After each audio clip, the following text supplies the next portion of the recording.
My name is Dr. Minam Akbar, and I was a part of Dr. Ahad's MRCP syndrome group. I have recently cleared my MRCP Part 2 exam, and I'd like to give guidance on my study preparation, how I prepared for the exam, what course papers I have used, and what material I have been using. First, I would like to thank Dr. Ahad for his dedicated mentoring, advices, for all the teachings, all the learnings, all the documents he has given me, especially the med box, burn notes, everything he has given me, and most importantly, the availability he has shown me all the time. Whenever I text him, whenever I have any query, he was with me.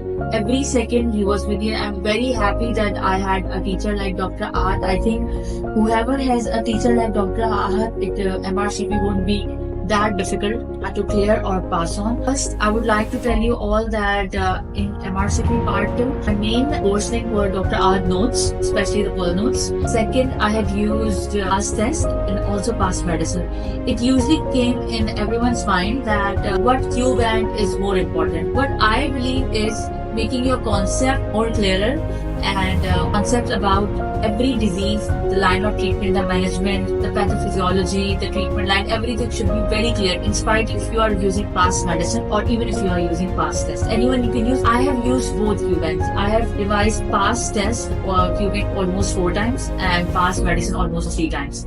So if you have time, I will better advise you to do both, or if you don't have, then you can go with past test. Second, I have revised Maghrabi with notes of all chapters, Dr. Ahad notes. And also I have used notes and notes, especially for cardiology and neurology. There are difficult scenarios on neurology and cardiology. Especially I will advise you to do notes and notes for infectious disease as well, because there was a thorough part on infectious disease in paper.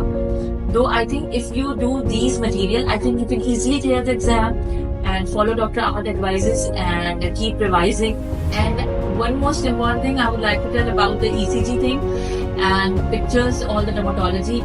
I don't think you should give too much time on ECG interpretation and on radiology and images, because we had only 5 images in the exam. Seborrheic keratosis, it was in dermatology, and other was squamous cell carcinoma. And another, we had 2 ECGs, one was AFib and other was multifocal atrial tachycardia or atrioventricular block. That was one of the most difficult ECGs. Don't waste much time on images, radiology or ECG. There will be only 5 to 6 questions total for ECG images, and 95 questions almost in each paper were only theory based. So don't waste much time on images or on radiology. Just make your theory very strong and give little time on dermatology and time on ECG.